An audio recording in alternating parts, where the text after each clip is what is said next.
Otterbein. I'm Justin Jordan. On this show, find out how you can help select the comic book author for students starting in Otterbein 2016. I'm Jenny Lepri. Also this week, meet two students who collect Nerf guns. But first, on Tuesday, the university honored Dr. Martin Luther King Jr.'s legacy with its annual convocation. Dr. William H. Smith was this year's keynote speaker. He is the founding executive director of the National Center for Race Amity at Wheelock College in Boston. Here are some highlights from the convocation. Tuesday at Cowan Hall around 3 p.m. Some of the speakers at the convocation included Eric Pless and Michael Grimm.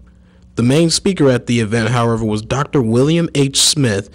He spoke to all of the Otterbein students and gave great insight to subjects. That we can create bonds that are indissoluble. They won't break down under any condition. That they will be there in the roughest of times, in the toughest of times. And nay, we even know that in true friendships, people will give great sacrifice. The Otterbein Choir also performed during the ceremony. Awards were given to the library staff and to 2 students that attend Otterbein. This is Jay Corbett, This Week at Otterbein. If you missed the convocation, you can watch it at Otterbein TV's YouTube channel.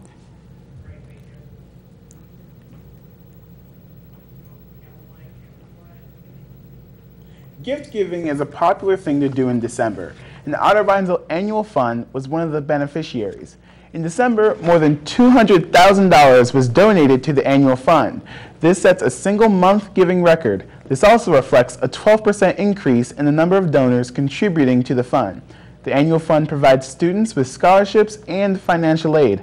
Among its other purposes are supporting research and students who volunteer with nonprofit organizations.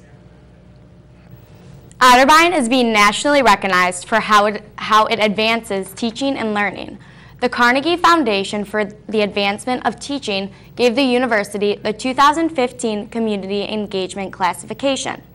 Otterbein is one of 240 U.S. colleges and universities tabbed for the honor. The classification highlights the school's commitment to carrying over classroom learning to real-world applications.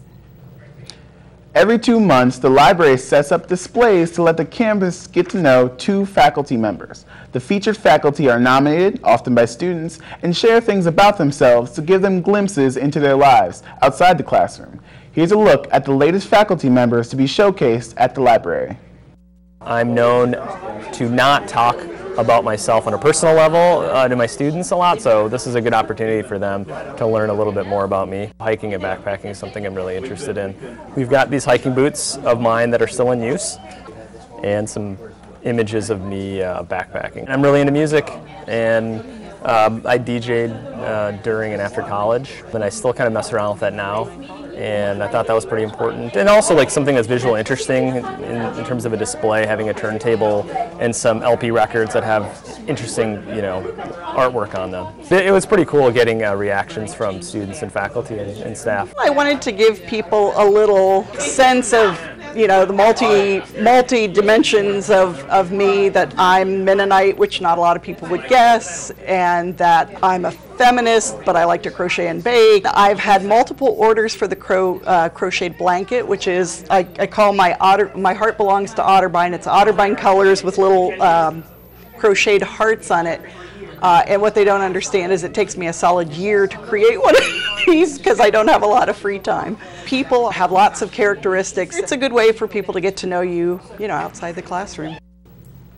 Internships are an important part of any student's career. Otterbein has many resources to help all majors find experience to help attain their professional goals. Internship Awareness Week runs January 26th through the 30th. An internship fair and walk-in meetings with the Center for Career and Professional Development are among the planned activities. A full list of events and times can be found on your Ozone page. Most everyone has something they collect, but reporter Jay Corbett found 2 students with a sizable collection of foam weapons. Shotgun to automatic weapons, John Dixon and Nick Goodburn have become some Nerf gun enthusiasts in the past year. It's not only become a hobby, but a fun way to interact with people. It's more the fact that I get to terrorize the people in my suite and the people around my suite, which is always fun, and seeing friends. Some of the weaponry that they have include a machine pistol, a heavy machine gun, and even a special disc launcher that they got from Meyer. Not only does Nick and John collect, but they also customize the Nerf guns they have. This one's custom. We have metal parts inside this thing. We replace the plastic parts. The one John is shooting me with has upgraded batteries. With having this many Nerf guns, the amount of bullets they have is vastly huge. I'd be surprised if we had less than 1,000. This is Jay Corbett, This Week at Otterbein. It's time to select the Common Book for 2016 to 17. The field has been narrowed to 8 possible books, and the selection committee wants your help in picking the one that will be distributed for free to incoming first-year students. The library has copies available on the Common Book shelf. All comments on the candidates should be submitted to Regina Kegla or Jennifer Bechtold by early February. The Common Book is used as an approach to introduce new students to the college atmosphere. Coming up in sports, Elijah Gonzalez has results for Otterbein's men and women basketball and track and field. First, here are some upcoming campus events to keep in mind when making your plans this week.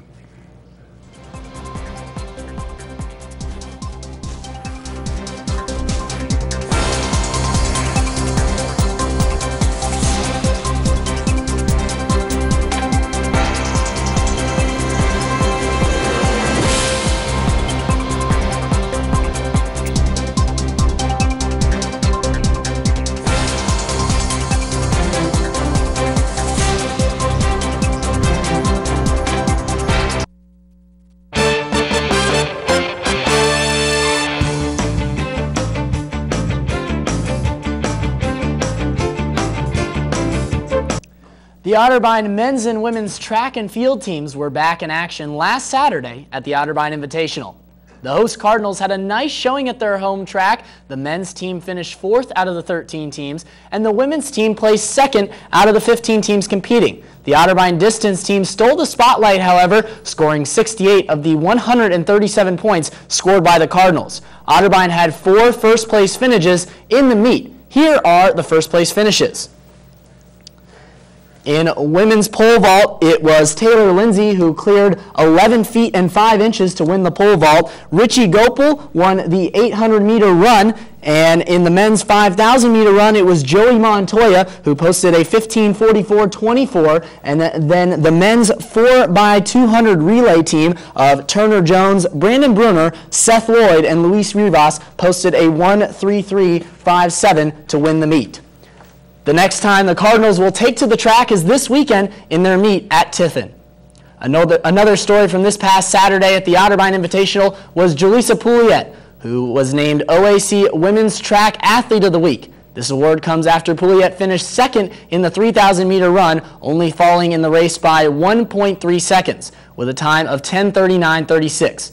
Pouliot currently ranks 1st in the OAC in the 3,000-meter run. The basketball team had another rough night last night, starting with the men's side. Coach Adrian's men went into the Reich Center versus Wilmington with a 3-12 record, and things looked promising early. The Cardinals went into the halftime break up 33-23 over the Quakers. However, the Quakers quickly responded back into the game. A 20-8 run gave the Quakers their first lead late in the game, and they never looked back. Wilmington ended up with a 69-63 victory. Jake Phillips led the team in scoring for Otterbein with 17 points. The next time the 3-13 men's team will take to the floor is Saturday at Mount Union at 3 p.m. The Cards will be looking for their 3rd win in the conference on Saturday. You can hear that game on WOBN 97.5. David Kinder and I will have the call. Coverage will start at 2:45. The women's team traveled to Wilmington for their matchup with the Quakers, and just like the men's team, things look good early. However, the Quakers put together a 17-6 run in the last 9 minutes of the game to rally to take the lead and were able to hold on for the victory. The Quakers won by a final score of 71-59. Mariah Huck led the team with 20 points in the contest. The Lady Cardinals are now 5-11 on the season and 2-7 in the OAC. They will take to the floor on Saturday against Mount Union in the Reich Center and come back home. So guys, it was a rough go of it for the first round of the OAC for the Cardinals, but they still have to play everyone twice, so hopefully they can find a way in the second go-around to do a little better, both on the men's side and the women's side. Oh yeah, they have plenty of time. They have all the rest of the year. But with spring semester just beginning, Alicia and Grace thought they would talk to some students about their winter break and their expectations for the new semester. Hey guys, I'm Grace. I'm Alicia. And this is AG Tag Team. What up? We're back. We are back. We are back. It is spring semester. It is a new semester. A new semester. And we're going to go around and ask people how their break was and how their semester's going. I'm sure they're going to give us some riveting answers. So exciting. Hi, so can you tell me how your winter break was? It was great. I got to see my family. I just watch movies. Watch the Hallmark Channel quite a bit. Yeah. Anything good? Yeah, there were some really good movies about dogs that were touching and cheesy. I went to West Virginia for a ski trip, so that was good. I went to Michigan for my family. She was busy. I was busy. I'm out of it. How was your Christmas break? Did you do anything fun? My Christmas break was really good. I worked a lot, so I didn't really get to go back home too much. Work at the Funny Bone, so I just kind of stayed up here for most of the break. But it was enjoyable. It was nice to relax and not have to worry about homework or anything like that, and no major responsibilities. So I could say I had a pretty good Christmas break. Well, so are you ready for spring semester? I'm ready to be back on campus and hang out with all my friends, but of course no one likes to go to class, all that kind of stuff. But like, there are a lot of classes I'm really excited to I'm looking forward to. A lot of new stuff I get to take because I started a double major and I get to start doing all those classes now, and I'm really excited for that. So that's awesome. What's happening? Anyway, so that was your AG Tag Team. Sounds like a lot of people had some good winter breaks. It does. I feel like everyone's kind of slowly getting into spring semester. So hopefully, I feel like everyone's just looking forward to warm weather. Warm weather and spring breaks. I can't wait for spring We still break. have a while though. We have time. But I mean, not too long. So hang in there, everybody, and we'll catch you next time. I'm Alicia. I'm Grace. Bye. Now, Elijah and Justin, I don't know about you, but I had a great break, but I'm ready to be back at Otterbein. Yeah, I'm ready to be back. It's been good to be back so far, but hopefully the rest of the semester goes well. And Alicia and Grace did a great job with that AG tag team. They really did. Yeah, but I'm going to miss sleeping in till noon every day. Very true. Very true. That's true. That's all for this week at Otterbein. Thanks for watching.